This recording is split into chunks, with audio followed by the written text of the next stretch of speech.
Hello दोस्तों, हमारे channel competitors club में आपका एक बार फिर से स्वागत है। ज्येष्ठ एवं सहायक संपरीक्षक की परीक्षा के लिए हिंदी विषय की तैयारी के क्रम में ये हमारा चौथा वीडियो है। आज के इस वीडियो में हम संधि एवं समास की चर्चा करेंगे। तो इस वीडियो में हम संधि के केवल 3 प्रकार या समास के केवल 6 प्रकारों की चर्चा नहीं करेंगे, अपितु उनके और भी जो प्रकार हैं, उनके जो भी उप प्रकार हैं, उन सब की भी हम चर्चा करेंगे, यानी थोड़े से गहरे उतरेंगे। एकदम गहरे भी नहीं उतरेंगे क्योंकि बहुत गहरे उतरने से डूबने का खतरा होता है। तो जितना आवश्यक है व्यापम की परीक्षा के लिए उतने ही गहरे हम उतरेंगे। चूंकि संधि और समास जो है ज़्यादातर व्यापम या फिर दूसरी प्रतियोगी परीक्षाओं में पूछा ही जाता है, इसलिए ये वीडियो केवल ज्येष्ठ या सहायक संपरीक्षक की तैयारी के लिए नहीं वरन और भी दूसरे प्रतियोगी परीक्षाओं के लिए समान रूप से उपयोगी साबित होगा। चलिए देर ना करते हुए प्रारंभ करते हैं हम संधि। संधि का शाब्दिक अर्थ है जोड़।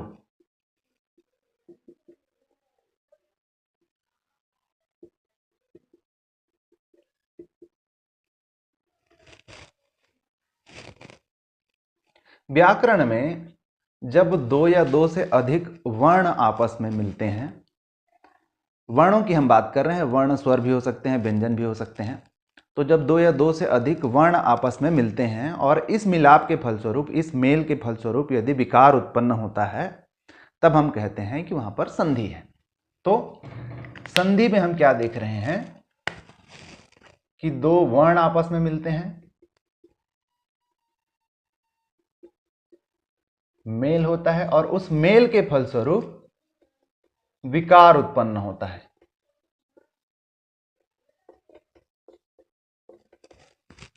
परिभाषा में हम कहते हैं कि दो वर्णों के मेल के फलस्वरूप विकार होने वाले विकार को या फिर उत्पन्न होने वाले विकार को हम संधि कहते हैं।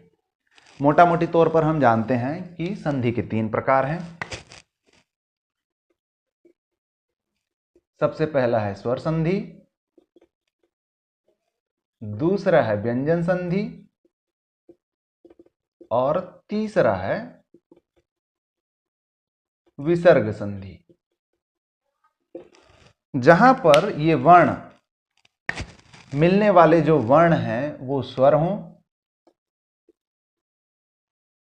स्वरों का मेल हो, जहां पर वहां पर होता है स्वर संधि।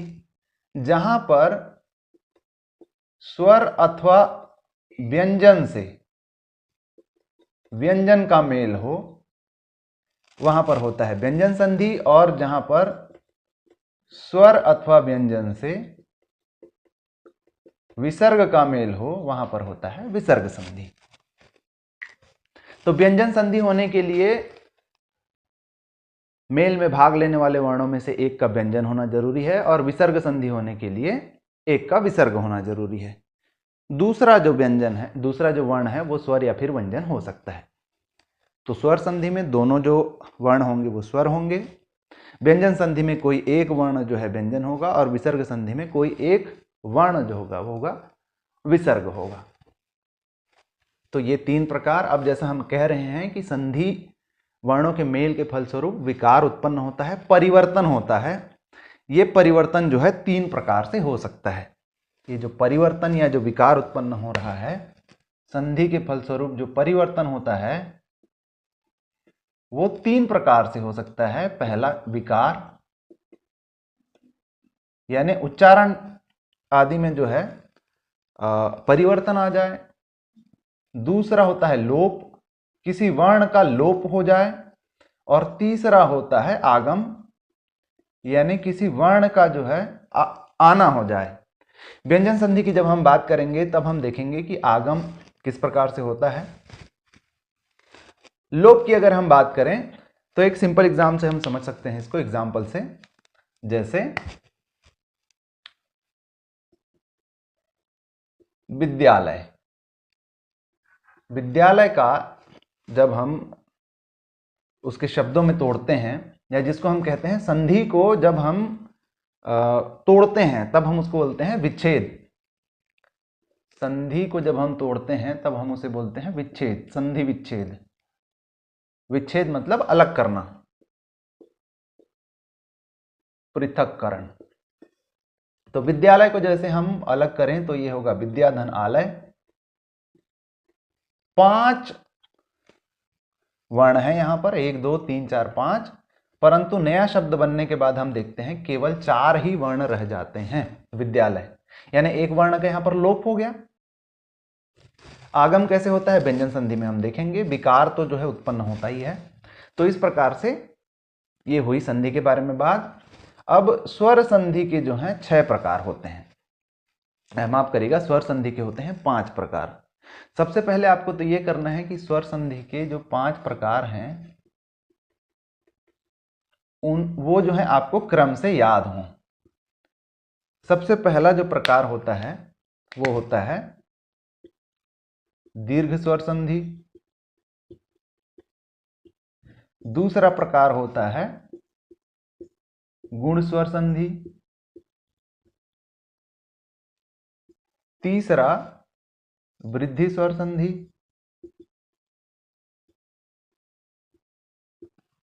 चौथा यण और 5वां अयादि।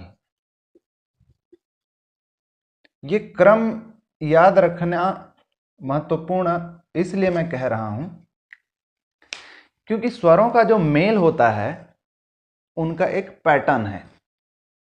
वो पैटर्न कैसा है कि दीर्घ स्वर संधि में देखिए, दीर्घ स्वर, ये शब्द पर ध्यान दीजिए, दीर्घ स्वर। तो 2 प्रकार के स्वरों के बारे में हमने पढ़ रखा है, एक हर्स्व स्वर और दूसरा दीर्घ स्वर। जिनके उच्चारण में कम समय लगता है वो हर्स्व स्वर है और दीर्घ स्वर के उच्चारण में अधिक समय लगता है। तो जैसे बड़े ई, बड़े ऊ, बड़े ए, ये सारे जो हैं आपके दीर्घ स्वर संधि हैं। अब दीर्घ स्वर संधि में होता क्या है कि जो सजातीय स्वर हैं,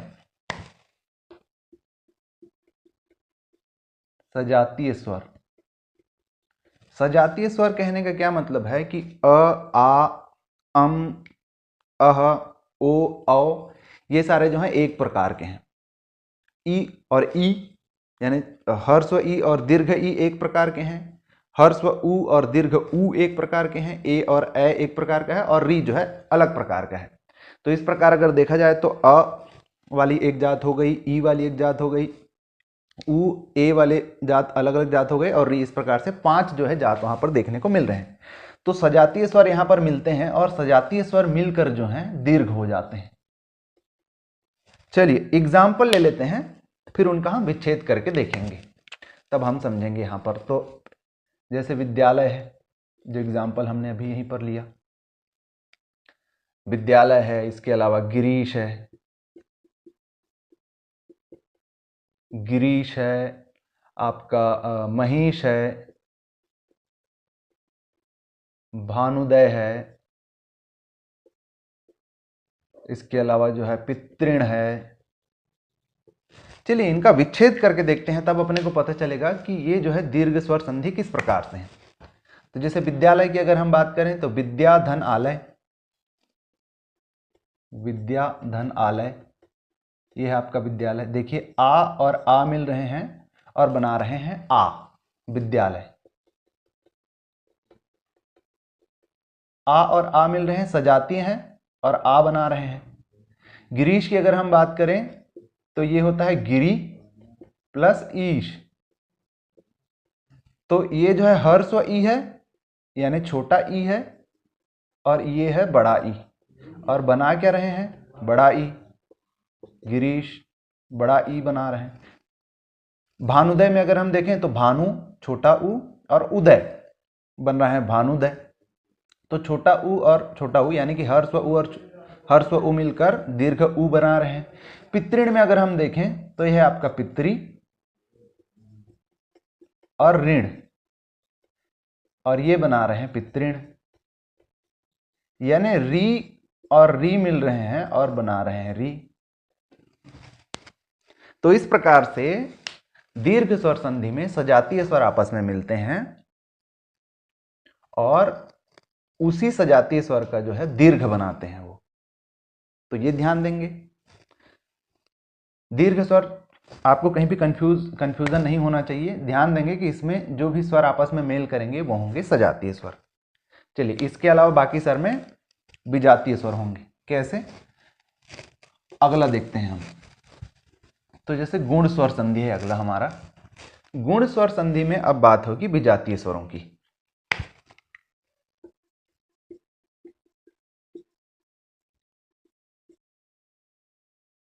विजातीय स्वर कहने का मतलब है कि जैसे अ या फिर आ जो है, ये मिलेंगे ई से, ऊ से या फिर री से। ये अलग अलग प्रकार के जो स्वर हैं वो आपस में मिलेंगे। अभी ध्यान देंगे, अ आ जो हैं इनसे मिलेंगे ई या फिर ऊ या फिर री, और ये मिलकर बना रहे हैं ए,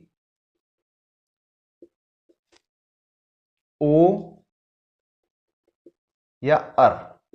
ध्यान देने लायक बात यह है कि जब हम गुण स्वर संधि की बात कर रहे हैं तो कहीं पर भी अ औ की बात नहीं कर रहे हैं। अ और औ की बात हम नहीं कर रहे हैं अभी भी। तो गुण स्वर संधि में अ और आ जो हैं, ये जब ई, ऊ या फिर री से मिलते हैं तब ए, ओ, अर बन जाते हैं। उदाहरण के लिए, जैसे पहले हम उदाहरण देख लेते हैं, फिर उनका विच्छेद करके देखेंगे। देवेंद्र है, आपका महेंद्र है, महर्षि है।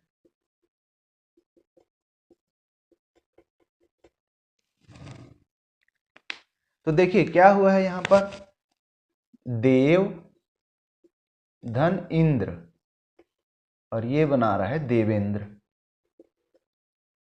व यानी कि अ, देव अ प्लस ई मिलकर क्या बना रहे हैं, ए। महर्षि में देखिए, महाधन ऋषि, महा आ धन ऋषि, तो आ और री जो है आपस में मिल रहे हैं और बना क्या रहे हैं, महर, अर। तो विजातीय स्वर आपस में मिलेंगे। उसमें भी आपको ध्यान ये रखना है कि अ और आ से ही मिल रहे हैं। दूसरे जो विजातीय स्वर हैं वो अ या फिर आ से ही मिल रहे हैं। शुरू में जो होगा वो अ या फिर आ ही होगा।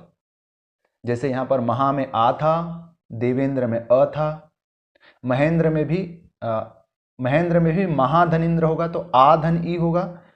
तो पहले जो है आ और ई ही आ रहे हैं गुण स्वर संधि में, उनके साथ विजातीय स्वर मिल रहे हैं और उसके फलस्वरूप ए, ओ, अर बन रहे हैं। ये हो गए विजातीय गुण स्वर संधि के बारे में। दीर्घ स्वर संधि में क्या ध्यान देंगे,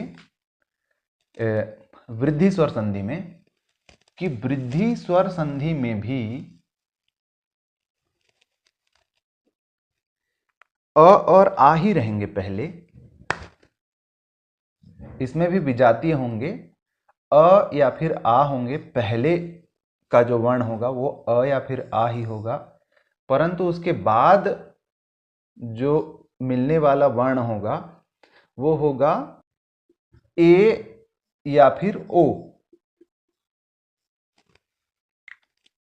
देखिए मैं इसीलिए बोल रहा हूं कि इसमें पैटर्न है। दीर्घ स्वर संधि में तो आप याद रखेंगे, उसमें कोई दिक्कत वाली बात ही नहीं है कि जितने भी हर्ष स्वर या फिर दीर्घ स्वर आपस में मिलेंगे और दीर्घ बनाएंगे। सजातीय होंगे वो अलग से ही आप उसको पहचान लेंगे। अभी गुण स्वर संधि और वृद्धि स्वर संधि में हम क्या देख रहे हैं कि दोनों में ही विजातीय स्वर आपस में मिलेंगे। लेकिन अगर आपको स्वर वर्ण जो है याद हो तो देखिए, अ आ के बाद ई, उ, री ही आपस में मिल रहे हैं, ए, ओ नहीं मिल रहे हैं। इसमें ये मिलने के बाद बन रहे हैं ए, ओ, अर। वृद्धि स्वर संधि में उससे थोड़ा सा आगे बढ़ रहे हैं, अ आ यहां पर भी हैं, लेकिन अब जिनसे वो मिलने वाला है वो ए, ओ है, जो गुण स्वर संधि में परिवर्तन के पश्चात या संधि के पश्चात बनते थे। तो अ आ ई उ री, अ आ ई उ री, इसमें अ आ के साथ आपका ई, उ, री मिल जा रहा है गुण स्वर संधि में। वृद्धि स्वर संधि में उससे थोड़ा सा आगे जा रहे हैं, री के बाद ए, ओ। तो ए और ओ मिल रहा है इसमें अ और आ के साथ, और परिवर्तन के पश्चात ये बना रहे हैं ए या फिर औ, ए, औ। तो वृद्धि स्वर संधि का खास आप अगर ऐसे याद रखना चाहें तो गुण स्वर संधि में जहां पे ए ओ अर हो रहा था, वृद्धि स्वर संधि में हमेशा अ औ होता है। अ और जो भी शब्द आपके पास रहेगा उसमें अ औ ऐसा रहेगा। जैसे एग्जाम्पल हम ले रहे हैं कि सदैव या आपके महेश्वर्य,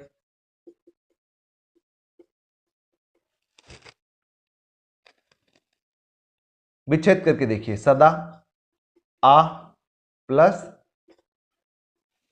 एव, तो आ और ए मिल रहे हैं, आ और ए, और बना क्या रहे हैं ए। सदैव में देखिए अ है,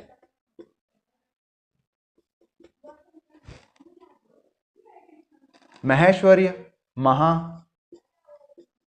प्लस ऐश्वर्य, आ और ए मिल रहे हैं और बना रहे हैं ए महेश्वर्य। तो इस प्रकार से जहां पर ए ओ आएगा, ए ओ आ रहा होगा, वहां पर होगा वृद्धि स्वर संधि। तो ये आप ध्यान रखेंगे, गुण स्वर संधि वृद्धि स्वर संधि दोनों में अ और आ के साथ जो है दूसरे स्वरों का मेल हो रहा होगा। गुण स्वर संधि में जहां पर अ और आ के बाद आने वाले जो स्वर हैं ई उ री, इन्हीं का बस मेल हो रहा होगा और ए ओ अर बना रहे होंगे। जबकि वृद्धि स्वर संधि में री के बाद आप आगे बढ़ जाइए, ए ओ इससे मिल रहे होंगे और बना रहे होंगे अ औ। तो अ औ आप याद रख लीजिए, अ औ जो होता है वो वृद्धि स्वर संधि की पहचान हो गई। अब हम बात करते हैं यण स्वर संधि की। यण स्वर संधि को पहचानने का बहुत सिंपल सा तरीका है कि संधि के पश्चात जो भी नया शब्द बनता है उसमें व्यंजन का आधा वर्ण आ जाता है। चलिए इसका एग्जाम्पल देखते हैं, तब अपने को समझ में पड़ेगा। जैसे उदाहरण की अगर हम बात करें तो अत्यल्प, अभ्युदय। विच्छेद करके देखने से क्या पता चलता है कि अत्यल्प का जो विच्छेद होता है वो होता है अति प्लस अल्प। अभ्युदय का यदि विच्छेद हम करें तो इसका विच्छेद होता है अभि धन उदय। संधि होने के पश्चात हम क्या देख रहे हैं कि ई और अ यहां पर मिल रहे हैं, ई और अ, लेकिन ई और अ का जो उच्चारण है यहां पर यह हो रहा है और जो यहां पर व्यंजन था त वो आधा हो गया। तो अत्यल्प। अभ्युदय में भी हम क्या देख रहे हैं कि ई और उ यहां पर मिल रहा है, पर उच्चारण जिसका हो जा रहा है वो हो जा रहा है यह, और जो भ है वो आधा हो गया। तो एक तो उच्चारण भी जो है आपका व्यंजन हो रहा है, व्यंजन उच्चारण, व्यंजन का उच्चारण हो रहा है, और दूसरा पहला वाला जो व्यंजन है वो आधा हो जा रहा है। तो यण स्वर संधि को पहचानने का सिंपल सा तरीका है कि उसमें आधा व्यंजन आएगा, और वो आधा व्यंजन कौन सा होगा, जो पहले वाले वर्ण में पूरा होगा। जैसे यहां पर जो आधा ता है वो पहले पूरा था, यहां पर जो आधा भ है यहां पर पूरा था। तो आधा वर्ण जहां पर आएगा, व्यंजन का आधा जहां पर आ रहा होगा वहां पर यण स्वर संधि होगी। ये पहचानने का तरीका है। और अयादि स्वर संधि पहचानने का बहुत सिंपल सा तरीका तो यही है कि उसमें ओ औ जो होते हैं वो संधि के पश्चात व या फिर य हो जाते हैं। जैसे अयादि स्वर संधि का एग्जाम्पल हम लें,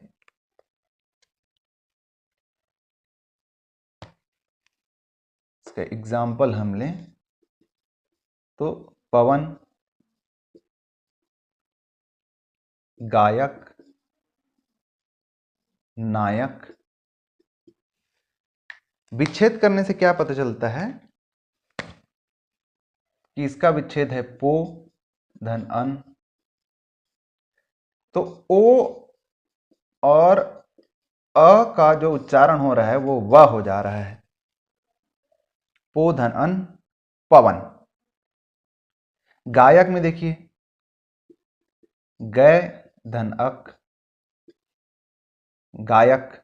तो ए और अ का उच्चारण जो है यहां पर य हो जा रहा है। विच्छेद करते समय ध्यान देंगे जहां पर भी ओ ए औ रहे, ओ ए या फिर औ या फिर ए, इस प्रकार का यदि पहले रहे और उसके बाद जो उच्चारण है वो व य इस प्रकार का व्यंजन यदि हो जा रहा है तब वो है अयादि स्वर संधि। चलिए मैं फिर से रिवाइज कर रहा हूं, एक बार ध्यान से सुनेंगे। दीर्घ स्वर संधि में सजातीय स्वर होंगे और संधि के पश्चात वो जो है दीर्घ हो जाया करेंगे। गुण और वृद्धि में ध्यान देंगे, दोनों में ही पहला वाला जो वर्ण होगा वो अ या फिर आ होगा। गुण में अगले जो वर्ण मिल रहे होंगे या अगले जो स्वर मिल रहे होंगे वो होंगे अ और आ के बाद जो तीन जातियां हैं ई, उ और री। और वृद्धि स्वर संधि में उसके पश्चात ई, उ और री के बाद जो भी हैं ए और ओ, ये मिल रहे होंगे अ और आ के साथ। यण स्वर संधि में जो व्यंजन मिल रहा होगा वो व्यंजन आधा रह जाएगा और उनका उच्चारण जो है व्यंजन की तरह होगा। जो स्वर मिल रहे होंगे या माफ कीजिएगा, जो व्यंजन होगा, जैसे यहाँ पर हमने देखा अति त जो व्यंजन है वो आधा हो गया, अभ्युदय में अभी भी भ जो व्यंजन है वो आधा हो गया, और अयादि में ओ औ ए ऐ ऐसा रहेगा सामने और उनका उच्चारण जो है व य इस प्रकार से व्यंजन हो जाएगा। तो ये हमने देखे स्वर संधि के प्रकार। व्यंजन संधि के कई सारे नियम हैं। हम सारे 5 या 6 नियमों की बात तो नहीं कर पाते, परंतु 2 नियमों की बात करेंगे जिनसे सामान्य रूप से ज़्यादा प्रश्न पूछे जाते हैं, या सामान्य रूप से जो भी प्रश्न पूछे जाते हैं वो इन्हीं 2 नियमों से के आसपास होते हैं। तो व्यंजन संधि में जैसा हम देख रहे हैं, स्वर या फिर व्यंजन के साथ, स्वर या फिर व्यंजन के साथ जो मेल होगा वो होगा व्यंजन का। कुछ एग्जाम्पल लेकर इसको समझते हैं। जैसे उदाहरण के तौर पर हम देख रहे हैं उन्नति, वाग्जाल, वाङ्मय, जगन्नाथ, इसके अलावा जो है दिग्गज,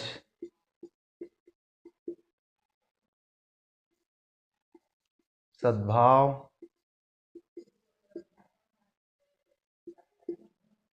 चलिए 5 एग्जाम्पल लेते हैं। एग्जाम्पल तो बहुत सारे हैं, 2 नियम को हम यहां पर समझने की कोशिश करेंगे। तो जैसे उन्नति का जब आप विच्छेद करेंगे तो ये होता है उत धन नति। वाग्जाल का होता है वाक धन जाल। वाङ्मय का होता है वांग मैं। जगन्नाथ का होता है जगत धन्नाथ। दिग्गज का होता है दिग धनगज। और सद्भाव का होता है सत धन भाव। क्या चीज हमको देखने को मिल रही है? त और न जब यहां पर मिले, त और न जब यहां पर मिले तो न बन गए। त और न यहां पर मिल रहे हैं, त और न यहां पर मिल रहे हैं और बन जा रहे हैं न। वाग्जाल, क और ज यहां पर मिल रहे हैं और ये बना रहे हैं ग बन जा रहा है ये। या दूसरे वाले पर अपर ध्यान नहीं भी दें तब देखिए कि पहले में जो त था वो बाद में न बन जा रहा है। ये उन्नति, तो ये जो आधा त था वो आधा न बन जा रहा है। उन्नति, ये जो क था वो ग बन जा रहा है। यहां पर जो क है, क वो बन जा रहा है अंग। यहां पर जो क है वो बन जा रहा है। यहां पर जो त है वो बन जा रहा है जगतनाथ। जगन्नाथ, न बन जा रहा है। यहां पर जो क है वो बन जा रहा है ग, और यहां पर जो त है वो बन जा रहा है द। ध्यान देने लायक बात यह है कि वर्णमाला जब हम पढ़ रहे थे तो हम लोगों ने देखा था कि 5-5 वर्णों का जो है वो वर्ग है, जैसे क वर्ग है, ग वर्ग है, त वर्ग है, प वर्ग है, इस प्रकार से। तो दो चीजें यहां पर, दो परिवर्तन, दो विकार उत्पन्न होते हैं। हम क्या देख रहे हैं कि जिस वर्ग का वो वर्ण है उसी वर्ग के पंचम वर्ण से वो रिप्लेस कर दिया जा रहा है। जैसे इसको देखिए, त थ द ध न, त वर्ग की अगर हम बात करें तो त थ द ध न, न जो है उसका पंचम वर्ग, पंचम वर्ण है त वर्ग का। तो त जो है उसी वर्ग के पंचम वर्ण, यानी न से यहां पर रिप्लेस कर दिया गया, त की जगह न हो गया। एक कि ये जो है, तो एक तो ये हुआ कि जिस वर्ग का वो वर्ण है उसी वर्ग के पंचम वर्ण से रिप्लेस कर दिया जा रहा है। तो इसमें हमने वो एग्जाम्पल देखा, पंचम वर्ण से रिप्लेस कर दिया गया त जो है न से। क वर्ग की अगर हम बात करें, क ख ग घ अंग, तो क वर्ग का पंचम वर्ण है अंग, तो पंचम वर्ग से यहां पर क जो है रिप्लेस कर दिया गया, ये भी पंचम वर्ण से। त वर्ग का फिर से हम देख रहे हैं कि न जो है पंचम वर्ण है, न से रिप्लेस कर दिया गया। ये एक तरीका हुआ कि जिस वर्ग का वो शब्द है उसी वर्ग के पंचम वर्ण से वो रिप्लेस कर दिया जा रहा है। दूसरा हम लोग क्या देखते हैं कि जिस वर्ग का वो है उसी वर्ग के तृतीय वर्ण से रिप्लेस कर दिया जाता है। तो जैसे इसमें हम देखें, क वर्ग का तीसरा वर्ण क्या है, क ख ग, ग जो है तृतीय वर्ण है। इस एग्जाम्पल में फिर हम देख रहे हैं क का तृतीय क्या है, क ख ग। त वर्ग का तृतीय क्या है, त थ द, द जो है तृतीय। तो एक जो है तृतीय वर्ण से रिप्लेस कर दिया जा रहा है, दूसरा जो है पंचम वर्ण से रिप्लेस कर दिया जा रहा है। हालांकि इसके अलावा भी बहुत सारे नियम है, 5-6 नियम है, पर उतना डीप हम नहीं जाते। सामान्य रूप से जितने जो प्रश्न जो है, वैरायटी के प्रश्न आपको पूछे जाएंगे वो स्वर संधि से पूछे जाएंगे। तो व्यंजन संधि में इतना ही याद रखेंगे, स्वर या व्यंजन जो है आपस में मिलेंगे और व्यंजन बनाएंगे। उसमें भी 2 नियम आप याद रख सकते हैं कि जिस वर्ग के वो शब्द हैं संधि के पश्चात उसी वर्ग के पंचम या फिर तृतीय वर्ण से वो रिप्लेस कर दिया जाते हैं। तो ये कुछ एग्जाम्पल हमने देखे। अगला हम देखते हैं विसर्ग संधि। तो विसर्ग संधि की अगर हम बात करें तो जैसा हमने पहले कहा, विसर्ग संधि में स्वर एवं व्यंजन का मेल होगा विसर्ग के साथ। एग्जाम्पल हम देखते हैं। अच्छा, विसर्ग संधि में एक जनरल ट्रेंड, विसर्ग संधि में बहुत सारे एग्जाम्पल हालांकि देखने को मिलेंगे, लेकिन एक जनरल ट्रेंड ये है, एक जनरल चीजें जो है जो पूछी जाती हैं वो ये है कि इसमें अक्सर जो है दु या नि इस प्रकार के शब्द जो हैं सामान्य रूप से विच्छेद के पश्चात देखने को मिलते हैं। तो ज्यादातर जो शब्द बनते हैं हिंदी में वो इसी प्रकार के बनते हैं, दुह या फिर निह से, जैसे दुशासन,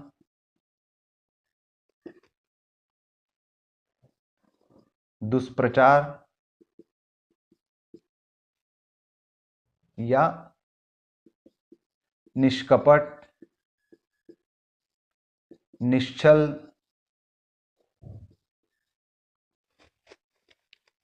दुह और नी से जो है ज्यादातर शब्द बनते हैं आपके विसर्ग संधि में।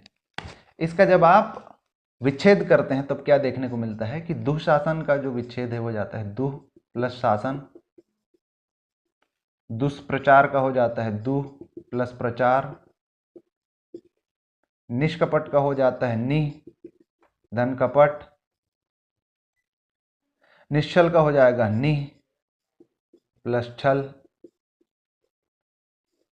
अभी क्या देख रहे हैं कि ये जो संधियां हो रही है इसमें निह छल, निह कपट, दुह प्रचार, दुह शासन, इसमें ये जो श हैं, ये जो आधा श है उनका आगमन हो जा रहा है, आगम हो जा रहा है। जो हमने बात की थी कि जो विकार होंगे या फिर जो परिवर्तन होंगे वो लोप के कारण हो सकता है, वो आगम के कारण हो सकता है। तो हम देख रहे हैं कि इसमें यहाँ पर श का जो है आगम हो रहा है। दुह शासन में आधा श कहीं से भी नहीं है, दुह प्रचार में आधा श कहीं नहीं है, पर ये इसका आगम हो रहा है जब नया शब्द बन रहा है। तो ये आगम हो रहा है, नया जो वर्ण है यहाँ पर आ रहा है। तो इस प्रकार से दुह निह से ज्यादातर जो शब्द बनते हैं विसर्ग के वो दुह और निह से बनते हैं। इसके अलावा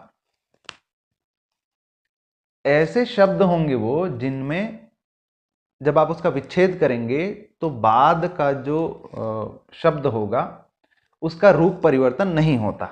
जैसे एग्जाम्पल लें इसमें, और मनोविकार, तेजोमय, सरोवर,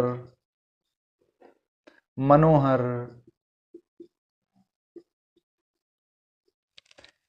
तो इनका जब आप विच्छेद करेंगे तो मनोविकार का हो जाएगा मनः धन विकार, तेजोमय का हो जाएगा तेज धनमय, सरोवर का सरह धनवर, मनोहर का मनः धनहर। मनोविकार, मनोहर, तेजोमय, सरोवर, इन सब में हम क्या देखेंगे कि बाद का जो शब्द है हर, विकार, मय, वर, ये विच्छेद के पश्चात भी इनमें कोई परिवर्तन नहीं है। मनः विकार, मनः हर, तेजः मय, सरह वर, इनमें कोई परिवर्तन नहीं है। तो इस प्रकार के शब्द होंगे जिनमें जो बाद का शब्द होगा उसमें कोई परिवर्तन नहीं होगा। इसके अलावा ज़्यादातर वो शब्द होंगे जो दुह या फिर निह इनसे मिलकर बने होंगे। तो ये हमने देखा संधि। संधि के पश्चात अब हम देखते हैं समास। समास का शाब्दिक अर्थ होता है संक्षेप। संधि में जहां दो वर्णों का मेल होता है, समास में होता है दो या दो से अधिक शब्दों या पदों का मेल। दो या अधिक शब्दों या फिर पदों का मेल, और इस मेल के फलस्वरूप बनता है एक नया शब्द। नए शब्द का निर्माण होता है। इस नए शब्द को हम बोलते हैं सामासिक शब्द। तो दो या दो से अधिक जो शब्द या पद आपस में मिलते हैं और एक नया शब्द बनाते हैं, इस शब्द को हम कहते हैं सामासिक शब्द। और ये जो क्रिया है, यानी दो या दो से अधिक शब्दों या पदों के संयोग की क्रिया कहलाती है समास। और जैसा हम देख रहे हैं कि इसका शाब्दिक अर्थ है संक्षेप, तो ये अपने शाब्दिक अर्थ को जो है फलीभूत कर रहा है। क्यों? क्योंकि अधिक शब्द जो हैं आपस में मिलकर एक छोटा शब्द बना रहे हैं, संक्षिप्त शब्द बना रहे हैं, जिसे हम सामासिक शब्द कह रहे हैं। तो संधि और समास में क्या अंतर हुआ कि संधि में जहां दो वर्णों का मेल होता है, समास में दो या दो से अधिक शब्दों या पदों का मेल होता है। संधि के विच्छेद को हम कहते हैं संधि विच्छेद, और समास के विच्छेद को हम कहते हैं विग्रह। समास का विग्रह, समास विग्रह। विग्रह का मतलब है कि जिन शब्दों से मिलकर बना हुआ है उन शब्दों में फिर से तोड़ना, तो ये कहलाता है समास विग्रह। 6 प्रकार हैं समास के। एक एक करके उन प्रकारों के बारे में देख लेते हैं। सबसे पहला है तत्पुरुष समास।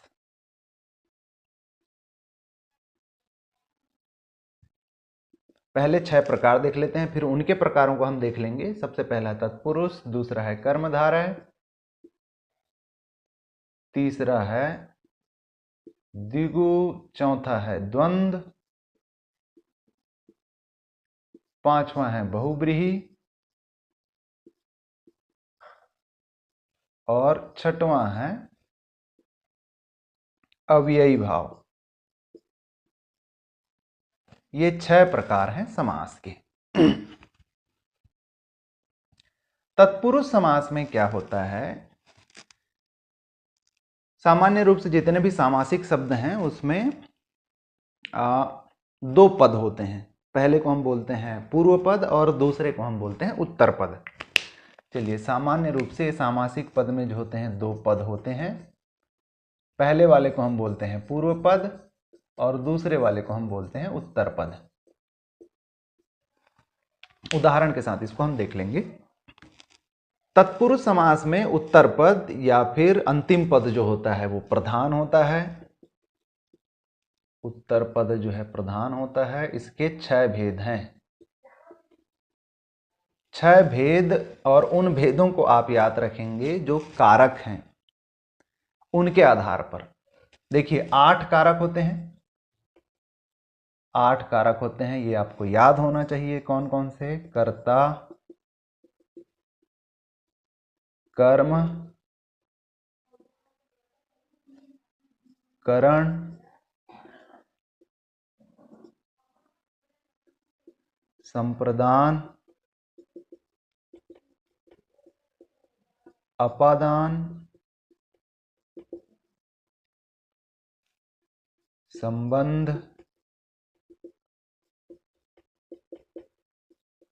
अधिकरण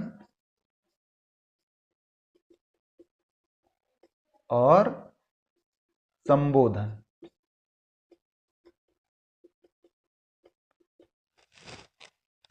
1 2 3 4 5 6 7 8, ये 8 कारक होते हैं। इन 8 कारकों में से आप कर्ता को छोड़ दीजिए और संबोधन को छोड़ दीजिए। बाकी जो 6 कारक बच जाते हैं, इन्हीं 6 कारक के आधार पर 6 तत्पुरुष समास हैं। तो कर्म तत्पुरुष होगा, करण तत्पुरुष होगा, संप्रदान तत्पुरुष, अपादान तत्पुरुष, संपदान, संबंध तत्पुरुष, अधिकरण तत्पुरुष। इन्हीं के आधार पर जो है 6 तत्पुरुष समास हैं।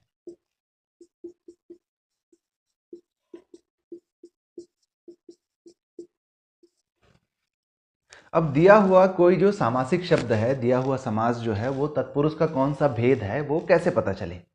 इसके लिए हमको उस जो शब्द है, सामासिक शब्द है, उसका समास विग्रह करना पड़ेगा। चलिए उदाहरण के साथ समझते हैं। तो 6 कारकों के आधार पर तत्पुरुष समास के 6 भेद हैं। करण के से और अपादान के से कंफ्यूज नहीं होना है। करण का से जो है संबंध बताता है कर्म के साथ, माध्यम को बताता है, जैसे वह साइकिल से जा रहा था। लेकिन अपादान का जो से है वो दूर होने के अर्थ में प्रयुक्त होता है, दूर होने या दूर जाने के अर्थ में। जैसे वह आकाश से गिरा, आकाश से जब गिर रहा है तो आकाश से दूर हो रहा है। जैसे वह घर से बाहर गया, घर से दूर जा रहा है। तो दूर होने के संदर्भ में या दूर होने के अर्थ में जो है अपादान का से प्रयुक्त होता है, जबकि संबंध बताने के लिए या माध्यम बताने के लिए करण का से प्रयुक्त होता है। चलिए एक एक करके हम देखते हैं। सबसे पहले कर्म तत्पुरुष।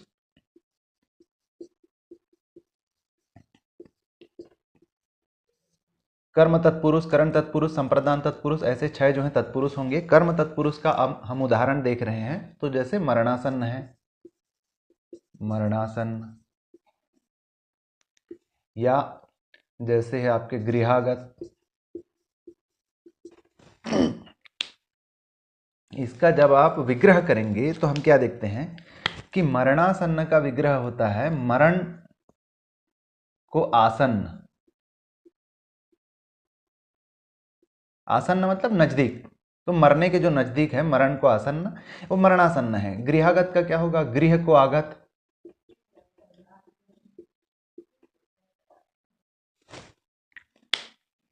देखिए 2 या 2 से अधिक पदों का मेल जो है और एक नए शब्द का बनना कहलाता है समास। यहाँ पर देखिए 3 शब्द हैं, यहाँ पर 3 शब्द हैं, इनका जब मेल हो रहा है और एक नया शब्द बन रहा है, गृह को आगत, इन शब्दों के समूह से एक नया शब्द बन रहा है गृहागत। मरण को आसन्न, इन शब्दों के समूह से एक नया शब्द बनना है मरणासन्न। तो यहाँ पर समास हो रहा है। इसके विपरीत जब हम विग्रह कर रहे हैं तो देखिए विभक्ति का जो चिन्ह प्रयुक्त हो रहा है वो हो रहा है को, और को जो विभक्ति चिन्ह है वो कौन से कारक का है? कर्म कारक का। इसलिए ये जो समास है तत्पुरुष समास का, ये जो भेद है वो है कर्म तत्पुरुष। चलिए करण तत्पुरुष का उदाहरण देख लेते हैं। करण तत्पुरुष, अब करण तत्पुरुष का जब हम विग्रह करेंगे तो वहां पर से यानी करण जो विभक्ति चिन्ह है वो प्रयुक्त होगा। जैसे नीति युक्त, नीति युक्त, शरागत, अकाल पीड़ित, ये सब जो हैं करण तत्पुरुष के उदाहरण हैं। कैसे? इनका जब आप विग्रह करेंगे तो नीति युक्त का विग्रह क्या होगा? नीति से युक्त। शरागत का क्या होगा? शर यानी बाण से आगत। अकाल पीड़ित, अकाल से पीड़ित, अकाल से पीड़ित। तो सारे जो विग्रह है उसमें हम क्या देख रहे हैं कि जो संयोजक शब्द है वो है आपका करण कारक की विभक्ति चिन्ह। करण कारक का से, तो ये से, नीति से युक्त, शर से आगत, अकाल से पीड़ित। तो इसलिए ये जो है करण तत्पुरुष का उदाहरण है। उसी प्रकार संप्रदान तत्पुरुष की अगर हम बात करें, संप्रदान तत्पुरुष, संप्रदान तत्पुरुष में जो योजक चिन्ह होगा वो होगा के लिए। उदाहरण के तौर पर रसोई घर, रसोई के लिए घर। उदाहरण के तौर पर देशभक्ति, देश के लिए भक्ति। उदाहरण के तौर पर हथकड़ी, हाथ के लिए कड़ी। तो जहां पर संयोजक शब्द जो है के लिए आ रहा है वो हो जाएगा संप्रदान तत्पुरुष।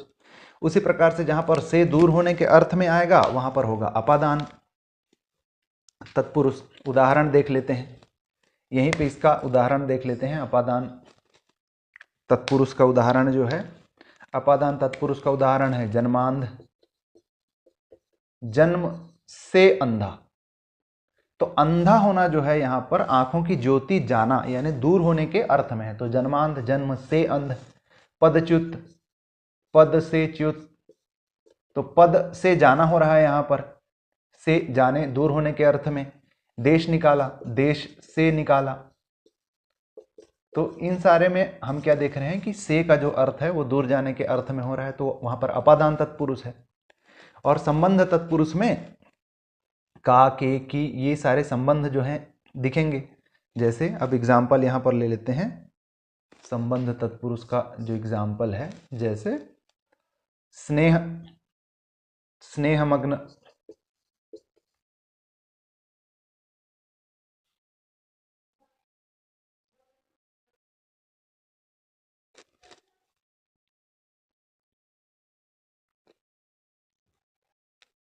जैसे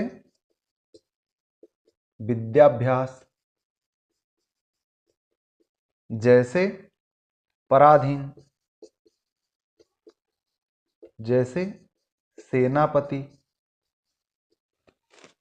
तो विद्याभ्यास मतलब विद्या का अभ्यास, पराधीन पर के अधीन, सेना का पति।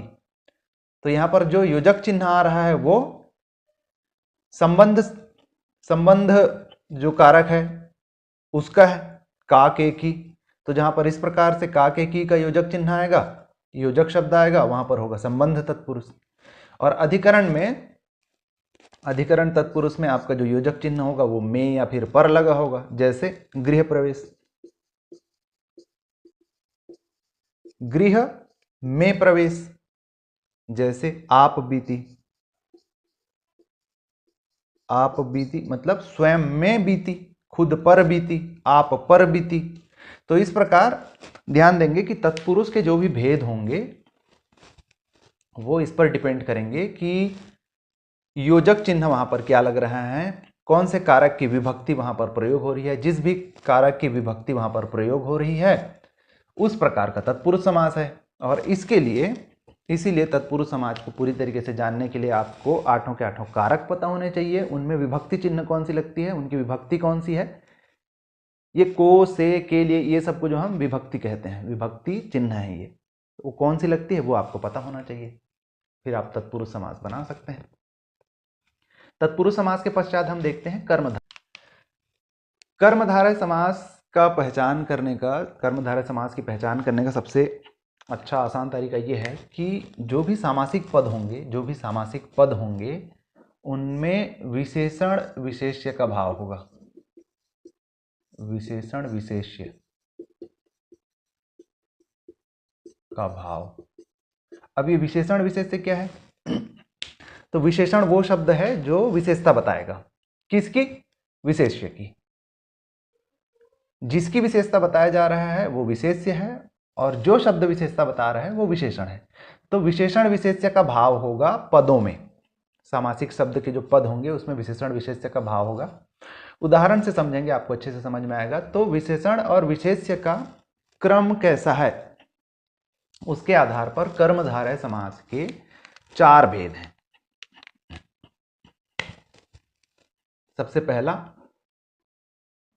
इसके 4 भेद हैं, यानी 4 प्रकार हैं। सबसे पहला है विशेषण पूर्व पद। तो जैसा नाम से पता चल रहा है, विशेषण जो है पूर्व पद में है, यानी पहला पद जो है वो विशेषण है। उदाहरण, पीतांबर, नीलांबर, नीलगाय,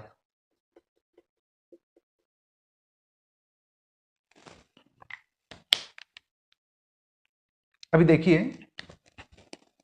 पीतांबर की अगर हम बात करें तो ये है पीत या फिर पीला अंबर,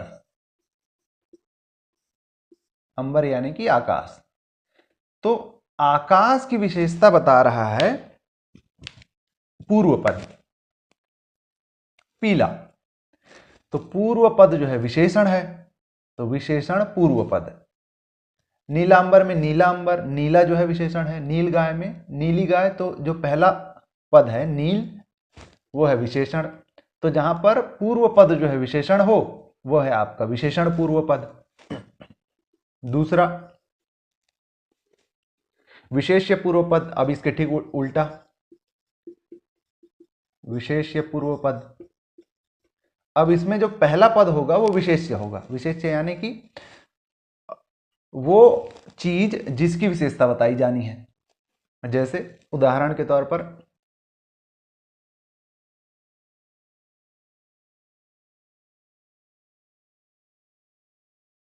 तो विशेष्य पूर्व पद, जिसमें पूर्व पद जो होगा वो विशेष्य होगा। तीसरा, एक में विशेषण पूर्व पद हो गया, दूसरे में विशेष्य पूर्व पद हो गया। अब जब विशेषण जो है उभय में होगा, यानी दोनों में विशेषण होगा, तो हो जाएगा वो विशेषणोभय पद। विशेषणोभय पद, ये स्वम में संधि यहां पर हुआ है, विशेषण धन उभय पद, विशेषणोभय पद। तो जब दोनों पद जो होंगे, उभय मतलब दोनों, उभय पद जब विशेषण होंगे तब वो होगा विशेषणोभय पद। जैसे उदाहरण के तौर पर लाल पीला, लाल भी विशेषण है, पीला भी विशेषण है। लाल पीला। शीतोष्ण, शीत और उष्ण दोनों जो हैं विशेषण है। भला बुरा दोनों विशेषण है।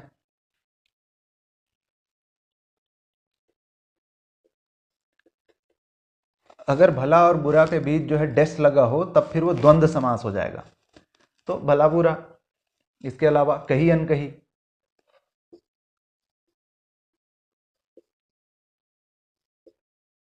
तो देखिए दोनों पद जो है विशेषण है, तो जहां पर दोनों पद उभय पद जो है विशेषण है वहां पर विशेषणोभय पद। और चौथा हो जाएगा विशेष्योभय पद, जहां पर उभय पद जो है विशेष्य होंगे वो हो जाएगा विशेष्योभय पद। जैसे आम्र वृक्ष, वृक्ष भी जो है विशेष्य है, आम्र भी जो है विशेष्य है। आम्र वृक्ष, जैसे अगर हम कहें शर्मा बंधु, बंधु मतलब भाई, तो बंधु भाई का होना भी जो है विशेष्य है, और शर्मा होना उनका वो भी विशेष्य है। तो इस प्रकार जहां पर विशेषण पूर्व पद जो है विशेषण हो वो विशेषण पूर्व पद, पूर्व पद अगर विशेष्य हो तो विशेष्य पूर्व पद, दोनों पद जो हैं अगर विशेषण है तो विशेषणोभय पद, और दोनों पद अगर विशेष्य हैं तो विशेष्योभय पद। ये आपको देखना पड़ेगा। ये 4 प्रकार हैं आपके कर्मधारय समास के।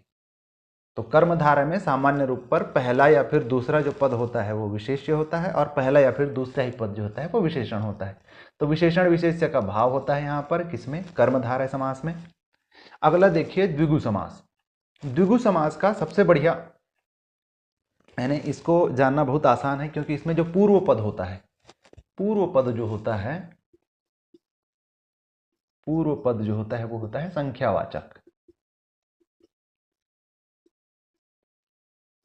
पूर्व पद संख्यावाचक होता है। तो जहां पर भी संख्या आ रहा है पहले पद में वहां पर होगा द्विगु समास।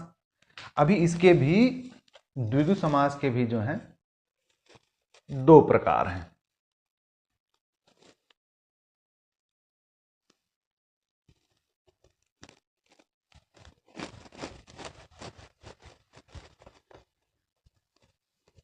वो जो संख्यावाचक शब्द है उससे क्या पता चल रहा है, इसके आधार पर द्विगु समास के भी 2 भेद हैं। जो पहला भेद है वो है समाहार द्विगु। समाहार का मतलब संकलन, इकट्ठा होना।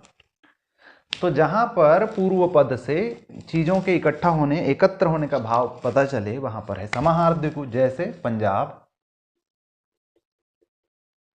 पंचवटी, या फिर जैसे त्रिभुवन, जैसे त्रिलोक। अगर इसका विग्रह करेंगे तो क्या पता चलेगा, समास विग्रह जब इसका करेंगे तो पंजाब का विग्रह होता है पंच आब, यानी 5 आब का मतलब होता है नदी, 5 नदियों का समूह। तो समूह का जहां पर पता चल रहा है वहां पर समाहार द्विगुद है। उसी प्रकार पंचवटी में 5 वटों का समूह, त्रिभुवन में 3 भवनों का, या 3 भुवनों का, माफ कीजिएगा, 3 भुवनों का समूह, त्रिलोक में 3 लोकों का समूह। तो जहां पर समूह का पता चल रहा हो वहां पर है समाहार द्विगु। और दूसरा जो भेद है वो है उत्तर पद प्रधान द्विगु। उत्तर पद, उत्तर पद प्रधान द्विगु, जिसमें जो उत्तर पद होगा वो प्रधान होगा। जैसे पंचगव्य अगर हम कहते हैं, तो इसमें जो गव्य शब्द है, गाय से संबंधित जिस पदार्थ की हम बात कर रहे हैं वो महत्वपूर्ण है। तो 5 गव्यों का समूह ऐसा हम नहीं कहेंगे इसमें। तो इस प्रकार से सामान्य रूप से जो भी द्विगु समास से संबंधित प्रश्न पूछता है वो समूह ही होता है किसी न किसी चीज का। तो समाहार द्विगु ही होता है सामान्य तौर पर। उत्तर पद प्रधान द्विगु के शब्द जो है बहुत कम होते हैं। तो ये हो गए द्विगु समास। द्विगु समास में क्या ध्यान रखेंगे कि पूर्व पद जो होता है वो संख्यावाचक होता है। उसके बाद अगला जो है द्वंद्व। द्वंद्व का मतलब है लड़ाई। तो जहां पर पलड़ा जो है समान होता है, यहाँ पर 2 पक्ष जो हैं एक ही बल के होते हैं, वहां पर होता है द्वंद्व। तो द्वंद्व में क्या ध्यान देंगे कि दोनों पद जो होते हैं वो समान महत्ता के होते हैं, या दोनों पद जो होते हैं यानी पूर्व पद और उत्तर पद दोनों जो हैं समान होते हैं, यानी समान महत्व के होते हैं। तो वहां पर द्वंद्व समास होता है।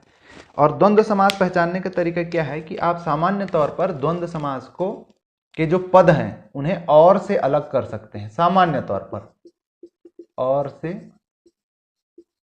पृथक किए, आप और से उनको अलग कर सकते हैं। जैसे उदाहरण के तौर पर जैसे हम दिन रात बोलते हैं तो दिन और रात आप लिख सकते हैं। माता पिता जैसे हम बोलते हैं माता और पिता, ऐसे उसको आप और से अलग कर सकते हैं।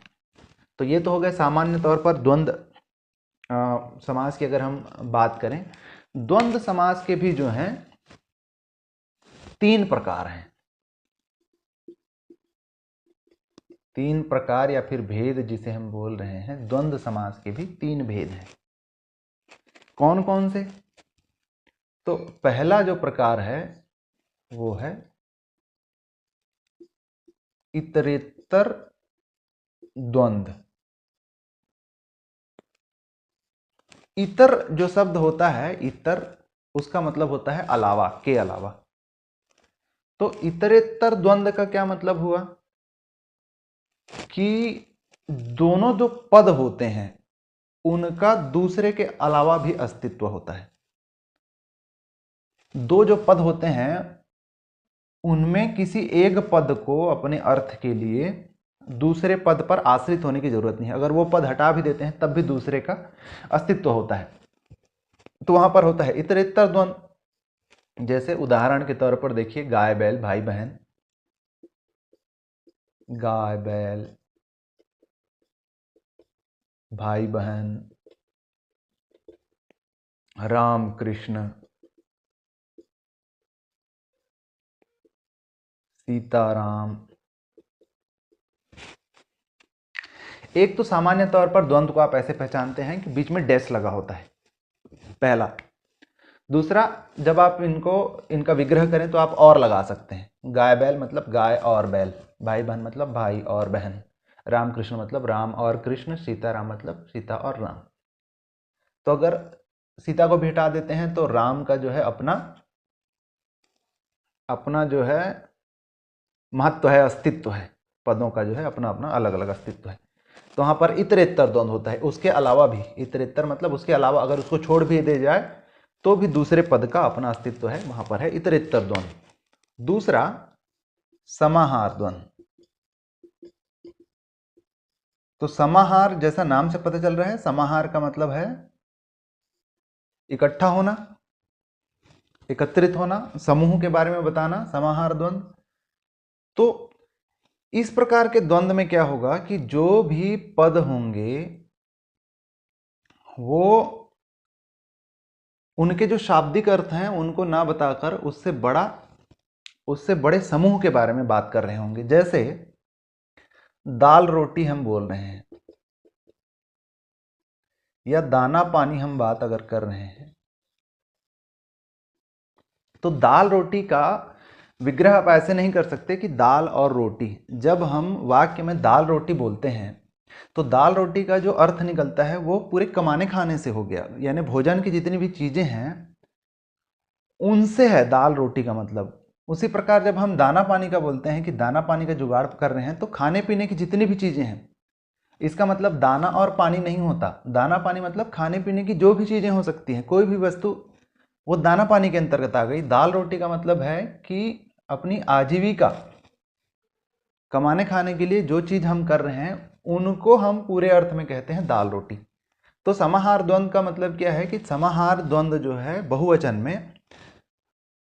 बहुवचन में अर्थ देता है। यानी कि जब आप उसका विग्रह करेंगे तो दाल रोटी आदि इस प्रकार करेंगे, दाना पानी आदि करेंगे, और ऐसा विग्रह नहीं भी करते हैं तो भी उसका अर्थ जो है व्यापक रूप में हो रहा होता है।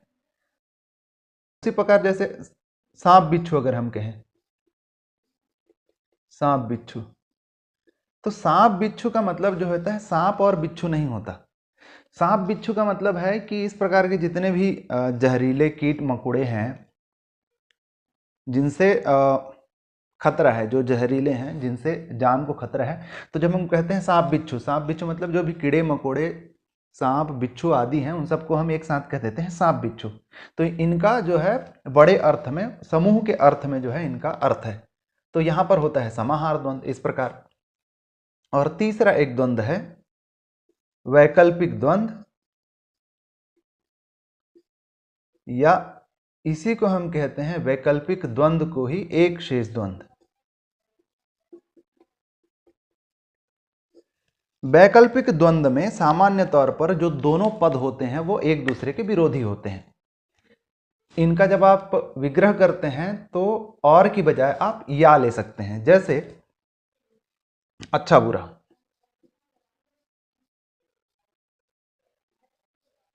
अच्छा बुरा, या फिर भला बुरा, या पाप पुण्य, या पाप पुण्य, कथनी करनी।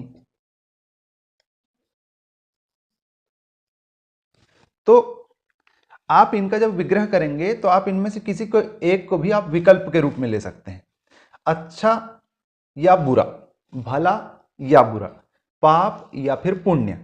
तो जहां पर ये विकल्प की व्यवस्था है, या जो है आ रहा है विग्रह में, योजक शब्द जो है या आ रहा है, यानी एक शेष भी उसी को बोलते हैं। आप किसी भी एक को ले सकते हैं, दोनों को एक साथ नहीं ले सकते। अच्छे बुरे को आप एक साथ नहीं ले सकते, या तो अच्छा होगा या बुरा होगा, या तो भला होगा या बुरा होगा, या तो पाप होगा या पुण्य होगा, दोनों एक साथ नहीं होगा। तो इस प्रकार का जो द्वंद्व होता है वो होता है वैकल्पिक द्वंद्व या फिर एक शेष द्वंद्व। तो ये तीन भेद हमने देखे द्वंद्व के। तो इस प्रकार अभी तक हम तत्पुरुष के 6 भेद देख चुके हैं, कर्मधारय समास के 4 भेद, द्विगु समास के 2 भेद और द्वंद्व समास के 3 भेद देख चुके हैं। अब हम देखते हैं बहुब्रीहि समास। बहुब्रीहि समास को पहचानने का एक बहुत सिंपल तरीका यह है कि जो भी पद होते हैं उनका भिन्न अर्थ निकलता है। पदों का जो अर्थ है वो सामान्य अर्थ ना निकलकर भिन्न अर्थ निकलता है उनका।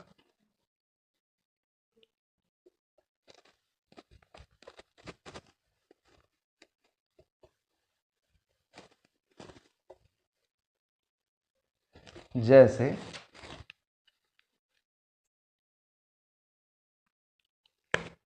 तो बहुब्रीहि समास की हम बात कर रहे हैं, बहुब्रीहि की। तो इसका जो समस्त पद होता है, समस्त पद यानी कि विग्रह करने पर जितने भी पद होते हैं वो अन्य अर्थ देते हैं। अन्य पद, उनका अर्थ ही अन्य पद का हो जाता है। जैसे हम सामान्य तौर पर बोलते हैं बहुब्रीहि के, आपने बहुत जो सामान्य एग्जाम्पल देते हैं उसमें आप पीतांबर बोलते हैं। तो पीला है अंबर वस्त्र जिसका, पीतांबर कृष्ण। तो पीतांबर का सिंपल सा अर्थ निकल रहा है कि पीला है वस्त्र जिसका, पीला है अंबर जिसका। तो पीला वस्त्र पहनने वाला कोई भी व्यक्ति हो सकता था, परंतु नहीं, उसका हमने एक विशेष अर्थ निकाला है एक अन्य पद के रूप में, कृष्ण। तो पीला है अंबर जिसका, इस पूरे समस्त पद की जगह हम एक पद ले लेते हैं, कृष्ण, श्री कृष्ण। तो इस प्रकार बहुब्रीहि समास में हम क्या देखते हैं कि समस्त पदों की जगह एक अन्य पद ले लेता है। चलिए, अब बहुब्रीहि समास के भी अपने भेद हैं। सबसे पहला है, बहुब्रीहि समास के भी जो है 4 भेद हैं, 4 प्रकार। सबसे पहला जो प्रकार है वो है समानाधिकरण। देखिए, जो समास हैं, हिंदी भाषा में जो समास हैं वो संस्कृत भाषा के समास के अनुसार हैं या संस्कृत भाषा से लिए गए हैं। तो इस संस्कृत के शब्दों में जो भी कारक या विभक्ति के चिन्हों का प्रयोग होता है, हिंदी भाषा में उसी के अनुसार नहीं होता, थोड़ा सा परिवर्तन देखने को मिलता है। इसलिए समास के जो भी प्रकार हैं उनको संस्कृत भाषा में जिस तरीके से समझाया जा सकता है उस तरीके से हिंदी भाषा में समझाना मुश्किल है। तो हम उनको पहचानने के लिए कुछ छोटे छोटे शॉर्ट ट्रिक्स का यूज़ करेंगे जिनके आधार पर उसको आप पहचान पाएंगे।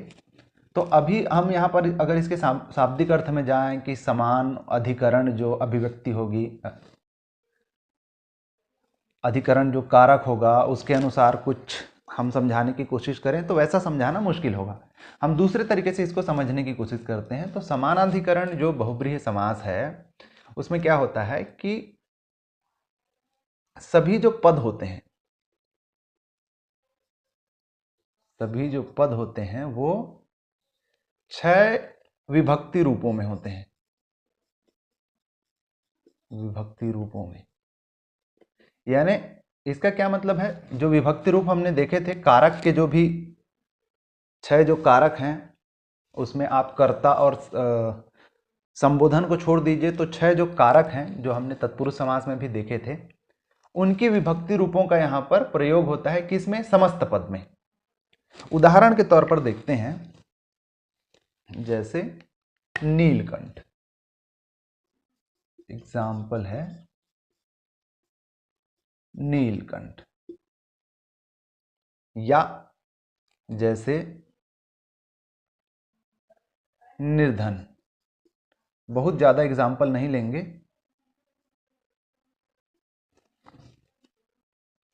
विग्रह, इसका समस्त पद क्या होगा जब आप विग्रह करेंगे, नीलकंठ, नीला है कंठ जिसका, नीला है कंठ जिसका,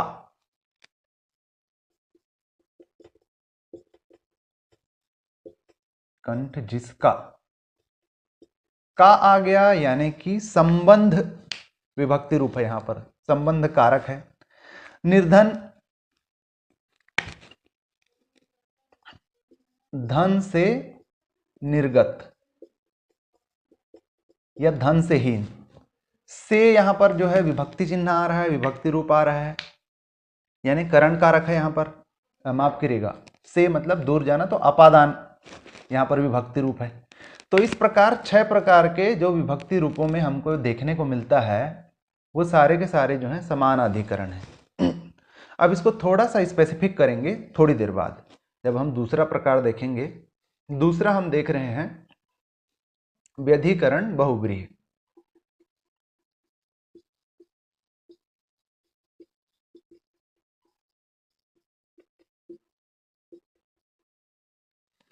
व्यधिकरण बहुव्रीहि पहचानने का तरीका ये है, बहुत सिंपल तरीके से अगर देखें तो इसमें जो 6 विभक्ति रूप प्रयोग हो रहे थे, इसमें सिर्फ 2 विभक्ति रूप, और उसमें भी विशेष रूप से जो संबंध विभक्ति रूप है, संबंध विभक्ति रूप या संबंध कारक अगर हम कहें, का के की जिसमें आता है, का के की जिसमें आता है, ये जहां पर हो वो है आपका व्यधिकरण बहुव्रीहि।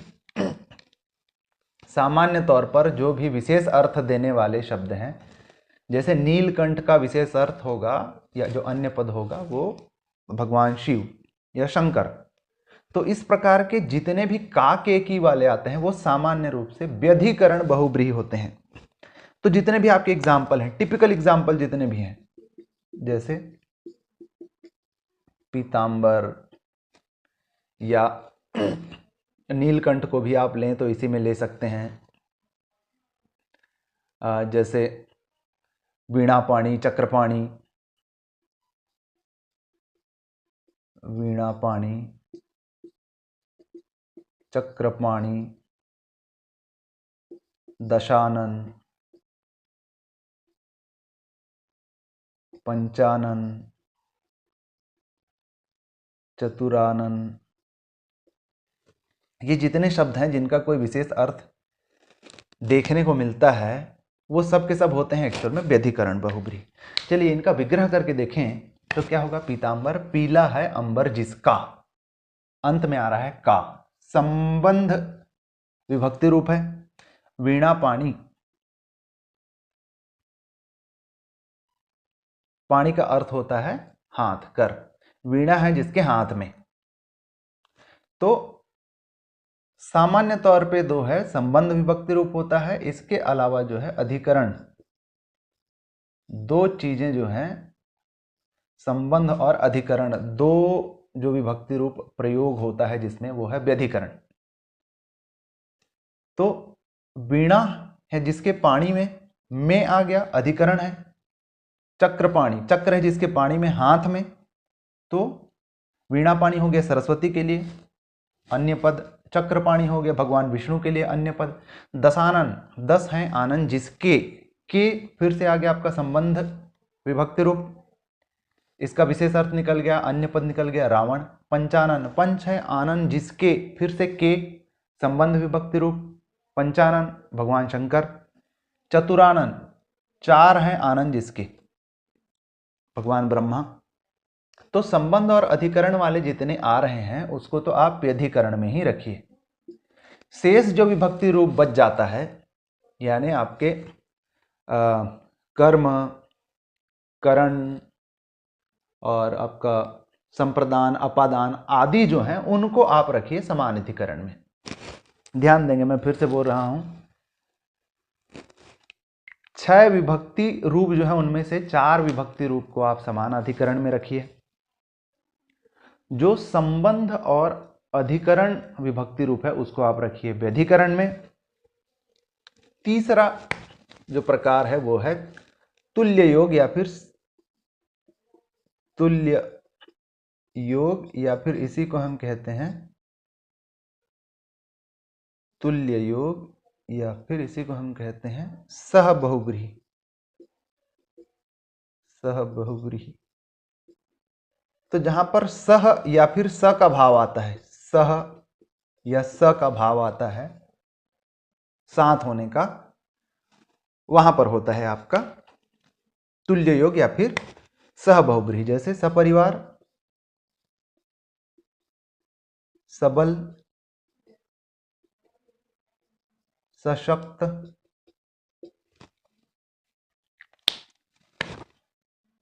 विग्रह क्या होगा? विग्रह परिवार के साथ है जो, सह या साथ, परिवार के साथ है जो सपरिवार, बल से युक्त या फिर बल के साथ है जो सबल, शक्ति के साथ है सशक्त। तो जहां पर सह या फिर स का साथ होने का भाव जहां पर आ रहा होता है वैसे जगहों पर जो बहुव्रीहि होती है वो है तुल्य योग या फिर सह बहुव्रीहि। और अंत में जो है चौथा प्रकार जो है इसका बहुव्रीहि का, जो चौथा प्रकार है यहां पर मैं लिख रहा हूं, बहुव्रीहि का जो चौथा प्रकार है वो है व्यतिहार। व्यतिहार बहुव्रीहि। तो व्यतिहार जो शब्द है उससे आप ध्यान रखेंगे, यहां पर प्रतिहार की बात हो रही है। प्रतिहार यानी, प्रतिहार का मतलब विरोध, झगड़ा, विरोध। तो उस प्रकार के जो शब्द यहां पर आएंगे जैसे मारामारी, झूमा झटकी, मारामारी, मारामारी हो गया, इसके अलावा कहासुनी हो गया, लड़ाई झगड़े वाली जितनी चीजें हैं या खींचातानी हैं, ये सारे जो शब्द हैं वो आपके व्यतिहार बहुव्रीहि हैं। बहुव्रीहि क्यों है? इनका जब हम विग्रह करेंगे तो कुछ इस प्रकार से होगा, मारा मारी करके जो लड़ाई हुई, यानी मार करके जो लड़ाई हुई वो लड़ाई है मारा मारी।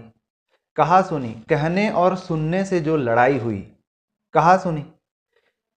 खींचने और तानने से जो लड़ाई हुई वो खींचा तानी। तो ये इस प्रकार जो है इनका विग्रह होगा, कहने और सुनने से जो लड़ाई हुई उसके लिए है कहा सुनी। क्योंकि कहा सुनी एक्चुअल में कहने और सुनना तो नहीं है ना, कहा सुनी का मतलब है कि वहां पर झगड़ा हुआ, लड़ाई हुई। तो कहा सुनी मतलब ऐसी लड़ाई जहां पर कहना सुनना हुआ, यानी बातें बहुत हुई। मारा मारी मतलब ऐसी लड़ाई जहां पर पीटने वाली घटनाएं भी हो गई।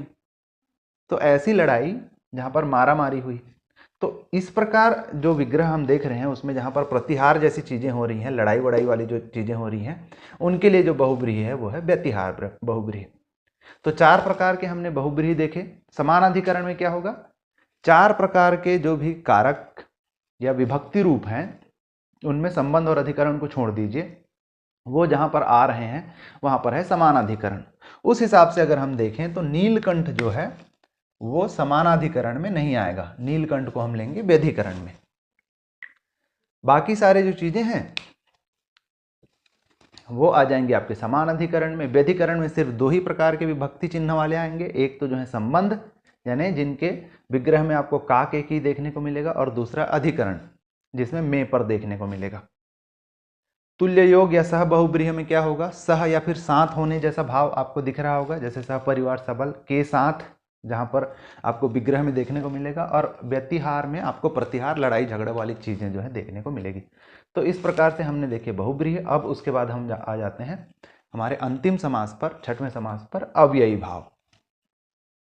अव्ययी भाव समास में क्या होता है कि सामान्य रूप से जो प्रथम पद होता है वो एक अवयव होता है, अव्यय होता है, और साथ ही जो अन्य पद होता है वो भी अव्यय ही होता है।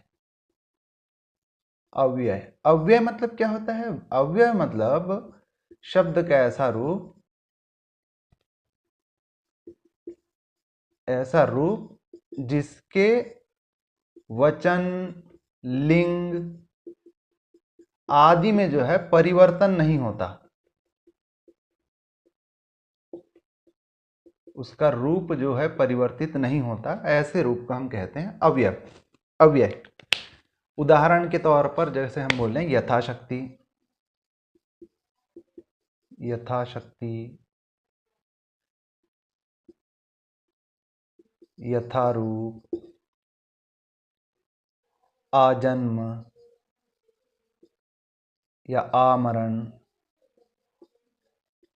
इस प्रकार के जो शब्द हैं उसमें देखिए आ, यथा, ये जो शब्द हैं ये अव्यय हैं, और इनका विग्रह किस प्रकार होता है, यथाशक्ति यानी शक्ति के अनुसार, शक्ति के अनुसार, यथारूप यानी रूप के अनुसार, आजन्म मतलब जन्म पर्यंत, जन्म तक,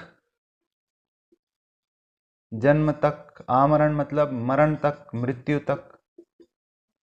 तो इस प्रकार जहां पर अव्यय रूप का अव्यय रूप जहां पर प्रयुक्त हुआ होता है वहां पर होता है अव्ययी भाव समास। तो ये हमने 6 प्रकार के समास और उन समासों के कई सारे प्रकार जो है हमने देखे। तत्पुरुष के 6, कर्मधारय के 4, द्विगु के 2, द्वंद्व के जो है 3, बहुब्रीहि के 4, और उसके बाद अव्ययी भाव समास के जो है 4 प्रकार हमने यहाँ पर देखे। तो व्यवहारिक रूप से देखा जाए तो ज्येष्ठ और सहायक संपरीक्षक की जो भी सिलेबस है हिंदी का वो यहाँ पर कंप्लीट होता है। तो ये जो भाग हम लोग बना रहे थे वो व्यवहारिक रूप से यहाँ पर संपन्न होता है। 5वां जो भाग होगा उसमें हम कोशिश करेंगे कि पहले के जो क्वेश्चंस पेपर हैं इसी के ज्येष्ठ और सहायक संपरीक्षक के, उन क्वेश्चन पेपर्स के बारे में हम वहाँ पर चर्चा करें। इस वीडियो में फिलहाल इतना ही। आशा करते हैं ये जो टॉपिक्स हैं आपको समझ आएंगे, आपको अच्छा लगेगा, और अगर आपको अच्छा लगता है तो इसे अपने दोस्तों के साथ शेयर करिए। इसके साथ ही हमारे चैनल कॉम्पिटिटर्स क्लब को सब्सक्राइब करिए। Thank you.